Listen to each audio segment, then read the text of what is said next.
This is just a sample of the audiobook. To get the complete audiobook, access the link posted in the first comment.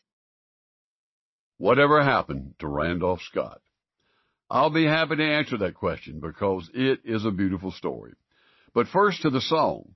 It was simultaneously a salute to the Western movies of old and a slap in the face to the Westerns of the day.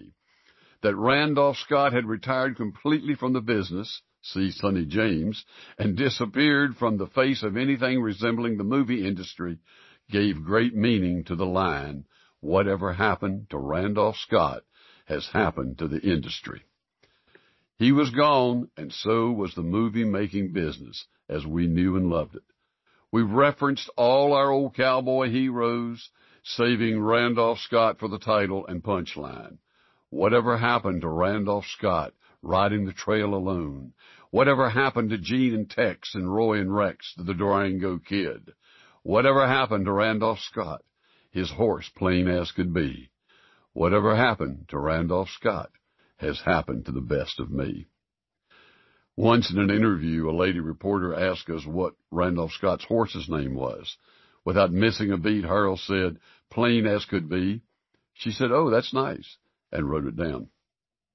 Harold does a fantastic and energetic job with the verses, and we had a ball with both choruses naming all those old heroes of ours. And that's Jerry Kennedy on the guitar intro, break, and ending. What a great original lick. Years later in the 90s on our Saturday night TV show, we had Jerry as a guest and got him to play some of the famous licks and intros he had invented on sessions in the past. Those were his fingers creating the electric guitar lick on Tammy's Stand By Your Man, Orbison's Pretty Woman, the dobro guitar work all through Jeannie C. Riley's Harper Valley PTA, and so many of ours, including Randolph Scott.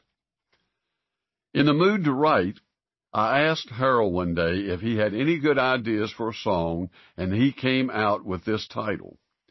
I stood and looked at him trying to decide if I was crazy enough to take him seriously or if I should just continue on with what I was doing and ignore him. The fact that I'm writing about this song after all this time tells you what happened. It was the second hit single from this album, and after its run, we were in Hollywood in our hotel rooms one evening when a call came through from Pat Scott, wife of Randolph. She invited us over to his offices in Beverly Hills to visit the next day. Such a kind and gracious lady.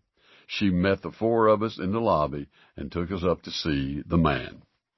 He was standing behind his desk in a pinstripe suit and tie, the most perfect Southern Virginia gentleman you could ever meet. We shared a home state, but that day he shared memories of the old days in Tinseltown that we just ate up and cherished. Our relationship did not stop there.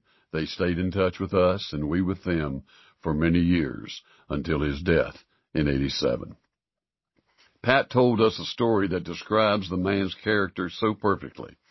She said when he retired from the movies and went strictly into the business of buying gas and oil stocks and bonds, that made him extremely wealthy, he maintained an office on the second floor of their home for a few years before setting up an office in town.